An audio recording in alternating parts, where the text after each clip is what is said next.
Well, as we said, more than 2 million learners from grades R, 6 and 11 will return to school this morning. Provinces who are not ready for the approximately 700,000 grade R learners have from now until the end of the month to open or get themselves ready and open. Basic Education Minister Angie Motshekga says there is currently no data indicating schools are breeding grounds for COVID-19. She added that out of nearly 26,000 schools in South Africa, only 1,000 had closed since early last month due to the coronavirus. Motshekga also says the closure of schools has an immense social impact on learners as hunger among children is on the rise. Basic Education Minister Angie Motshekga joins us now on the program. Minister, thanks very much for joining us and welcome to the program.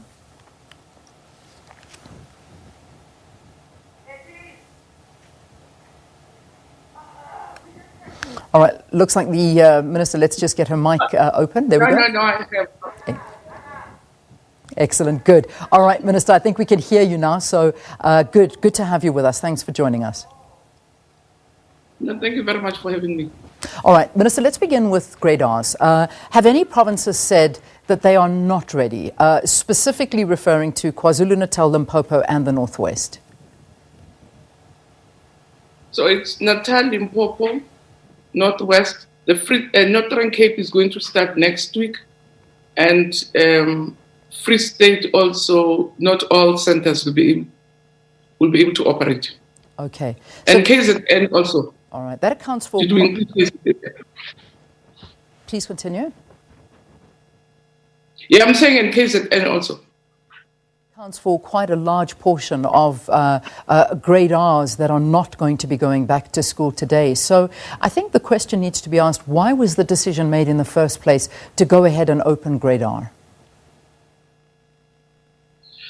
Yeah, grade R is very key in terms of school readiness, so that before they go to grade 1, they are adequately prepared to start schooling. If there are any deficiencies that identified, can be remedied, can be addressed, so that by the time they go to school, we know those who've got hearing challenges, those who've got speech problems, so that really by the time they go to school and they start learning, all other factors have already been identified and there is a plan to remedy them. So it's a very important phase in the education system. But it's also very important for working mothers, because not only grounds for preparing them for schooling, but it's also a very important care facility for parents to make sure that their children are safe when they go back to work. So it's a very important phase in the system. The system. It certainly is, and I don't think anybody argues that, but I think where the concern comes in is that, I mean, just from the list of provinces that you have said are not ready to open grade R, why make an announcement saying that grade R would go back with full knowledge that these provinces are not even ready to welcome these grade Rs back? And if you remember, we had announced the 26th grade. We had announced 1, 2, 3 and grade R. We had announced in the high school it was 11 and 10. So we reduced the number of grades. So we had made an announcement on the number of grades. So when we discussed the CEM, the big consideration was if we bring more grades, so that even provinces had to estimate that if we bring more grades, will they be able to have adequate health systems to accommodate them. And some provinces just felt a bit shaky, the way we felt shaky with a number of grades, and said, let's take 2 only this week and then prepare the system, then only take the next grade next week. So it's really a whole question of phasing in more than anything. So I understand that one of the reasons, and we do know that there was a coronavirus rapid mobile survey noting that there was certainly an increase of hunger amongst learners during the lockdown, and this is a big concern. But can we not reach a situation where families of, say, grade R learners will be able to go and collect food parcels at their school, even if it doesn't open, so that they can at least be ensured of a meal, but not have to go to these schools that are not ready? No, the plan is, Leanne, that learners who are not in attendance, there'll be a program whereby schools and communities will work out plans on how they either come and get fed, or alternatively they arrange that they get whatever parcel schools are able to put together for them. So that should be possible for all grades, and not only grade R's, for all grades of learners that we have not been able to phase in. Yeah, Minister, let's get into the concerns of parents. However, you know, when you look at a lot of the parents out there, they're very concerned and they do not want to send their children back. Why are you not listening to parents? You know, Leon, numbers don't lie. And that's what, for me, it's an indicator, because it depends which parent. Now, when I go to school, in all the schools, Friday I was in Mpumalanga, 99% of the kids were there. So it depends which parents have access to the mic or the pen that will make the necessary sound. So what would guide us is the response of parents and learners. So parents, and we keep on repeating that without being arrogant, parents that are anxious, understandably so, we are willing to work with them to assist them to home educate their kids. But parents who don't have access to the Twitter, who don't have access to the radio, who with their feet vote and bring their children to school, they're entitled to get the service. And with the response that came through, Leon, it's quite clear that the majority of silent parents want the service. And that's what I think fairly guides us as to how we proceed or we don't proceed. So is the response... Please carry on. So the response of parents, not people who speak on behalf of parents. We had said to parents who feel anxious, there is no problem, let's work together. But those that need the service, that keep on saying, Minister, please, we want our kids back in schools. They are not distancing. We can't manage them at home. We're busy. We don't have spaces. And also knowing very well how important schooling is for vulnerable children, that we risk high dropout rates if we keep them too long at schools. Already we have unintended pregnancies, which are already coming to bear now. We even, you can see in the streets, there's the risk of high delinquency amongst young people. So the whole thing is even to protect children against themselves. They are young. You can't keep them unattended, unengaged, disconnected for too long. The risks are high. And that's what we think as the education community is important, that schools help kids to connect. They help them to ready to be part of a bigger, it keeps them with hope, but it also manages their hopes, their aspirations, and keeps them busy and engaged, which is very helpful, even socially, let alone academically. Certainly is, and I don't think anybody's disputing that. But Minister, we're not in a normal cycle of life right now. We're in the middle of a pandemic. And if we look at the numbers that have just come out in the last week, there have been almost 60,000 new infections since last Monday. There have been, I was doing the math, 670 new deaths of coronavirus. The infection rate is flying. We are heading right now into the peak in South Africa. Why not delay this? Why not wait until we see this storm starting to settle down before opening the schools? Does that not make more sense to you? We've already kept them closed for this long. Why the rush to get back now at this time in the middle of a peak? There's no rush. And which parents are you speaking on behalf? Because I'm saying that parents which are not on Twitter, that don't give them. No, can I finish? Please. That are not on mic are saying we want their kids back. It's not because we've not heard them that they have not saying anything. And I'm saying their response confirms the correctness of the fact that parents and learners want to go to school.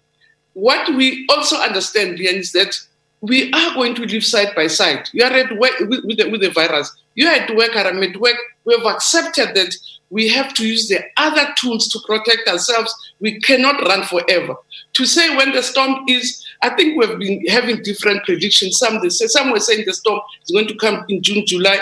Then the storm is going to come in September. Something that you don't know, that you are speculating is going to come. What you have to do is to do the best you can to protect yourselves against the storm. It doesn't mean if there's a storm, the economy is opening. And against the very storm that we are talking about, because we understand that we have to live side by side, and schools are part of the life that we live, that we have to live side by side. Life is going on. Why should children's education be brought to a halt? Yeah. Minister, it actually concerns me that you are not even sure about the predictions and when the so-called storm and the peak is meant to be coming. We've been told by government, your government, who you work for, that we are now due to and being recorded by all of these scientists that have constantly been quoted, that we will be moving through this particular peak between July and August, June, July, August, and start coming down in September. That's what you keep on telling us, and that's what we as South Africans have been led to believe. But now, in July, as we're seeing a peak, you are sending all these kids back to school. Now, don't tell me that you don't listen to the South Africans that are able to write and that are able to send queries to you, and that you only listen to those that don't have a voice, because that is not fair, because you need to listen to all South Africans and adhere to their concerns, Minister. No, that's very true. That's why we said, and for the first time, we are willing to run a parallel system. So if there are parents who are concerned, the ones that can write, the ones that communicate also on the mic, were saying, if you do feel anxious, home educate. You see, whilst those that have a mic and can write, have a Teams schooling, others don't have. Others don't have. So we are saying, if you have the facilities to home educate, we'll work with you, we'll give you the topics, we'll give you the support. But those that don't have your homeschooling or any capacity to homeschool, let's work with them. Those children who cannot be fed or looked after in the storm, we also have to cater for them. That's the point I'm making. And that's why we keep on emphasizing the point about home education, to say, don't stress out. We've heard what we are saying. We're willing to work with you. For instance, Gauteng had said they will even run circles with parents so that after 14 days they come and collect work. We never run the system like that.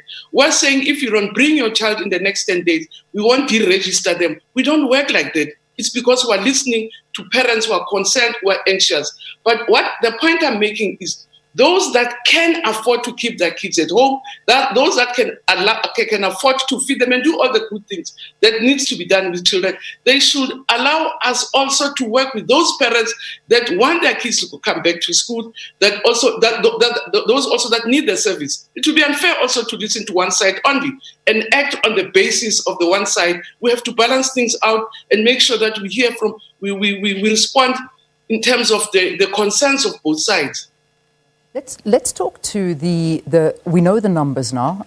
You gave us the numbers yesterday in terms of the learners that have been infected as well as teachers. So as far as we know, 2,740 teachers have been infected and 1,260 learners have been infected. And this is just with grade 7 and grade 12 being back at school. The deaths, I think we're sitting at 11 teachers that have died and 4 learners that have died. Am I correct with those figures? I don't want to quote the wrong numbers. It's close to it. I don't have them in front of me, but they're quite close. Yeah. Quite close. Okay. So 4 non-teachers, that's apparently 4 non-teaching and 3 learners. Those are the correct numbers. I beg your pardon. But Minister, what are the circumstances around those deaths?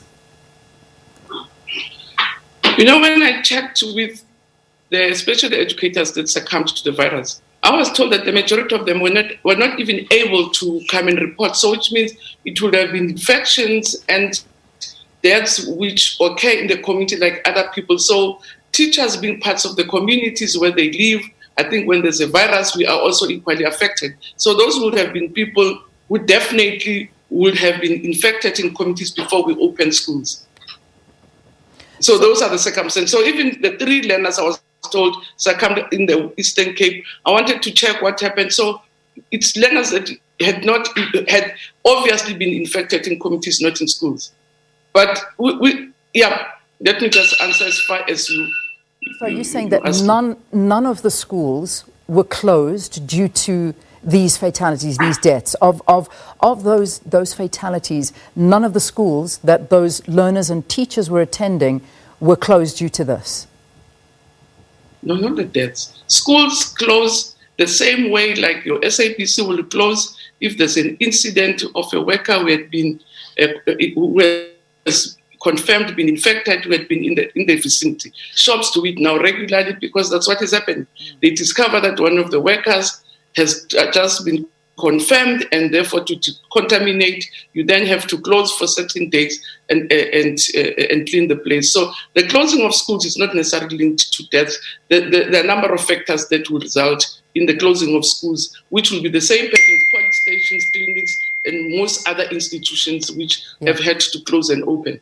It's not really directly related to deaths. Yeah. I understand that. I do understand. I think the question that I was asking you were the fatalities that we're talking to, the deaths that we're talking to. Those schools were obviously, they were stopped. Their learning was interrupted. Am I correct in saying that? That you do know that those learners that did pass away, the teachers that did pass away, their schools were interrupted and affected? I'm saying interruptions of schools is not only linked to death. Of the 1,000, less than 1,000 schools that were closed, the majority of them would have been closed because there were infections, not because there were deaths. I know so if there's a school that closes, I understand. It's not necessarily the virus. Yeah, I understand that, Minister. We'll leave it there. I think we all understand what you're saying, but I'm saying something different, but it doesn't matter. We'll leave it there. What I want to speak to you is about also the mental and emotional effect on these learners and the teachers, Minister, where you are opening and closing and stopping and starting, and surely this is having an impact as well on both learners and teachers, where there's an infection, the school has to close down for deep cleaning, the kids are sent home, the teachers are sent home, then they have to come back into the school environment again. They're worried of infection. I mean, have you taken the well-being of teachers and learners into account as well during all of this, and not just put the curriculum at the forefront of your concerns? Okay, I'm quite surprised. Why do you assume that I would not be worried about the anxieties that the virus and its impact on education? That's an obvious one. That working in the sector where we all are facing a storm that has very serious emotional impacts is going to, in turn, it's going to affect people mentally and emotionally. That's why one of the packages that I even mentioned yesterday is to strengthen our psychosocial services. So it's not a colours decision to save the curriculum, but it's to really protect, even as I say, beyond the curriculum, the social well-being of children in particular, in the main. So that rather than when I'm going to go to Kanana, find them playing in the streets at 10 a.m. when parents have gone to work, we find a place which can keep them constructively engaged. That's the spirit. So curriculum is part of it, but also social well-being, which education provides, is equally important. You should see what is going to happen at 10, the grade 10. They won't be in the house. And it would be very callous of me not to even think about the impacts of the virus, not only on educators, on workers, on parents, and on everybody. It's affecting all of us. It's depressing all of us. The economy is depressed. Everybody is depressed. But we're saying we have to try as much as possible to live with the virus and do that which we need to do to protect ourselves. So it's not only about curriculum. It's about the holistic package of what schools potentially provide for children. Minister, I understand what you're saying, but get what I'm saying as well, is that the reality is that if you look at some of the schools in South Africa, there is poor sanitation. There is basic human rights that are completely missing in many of the schools in South Africa.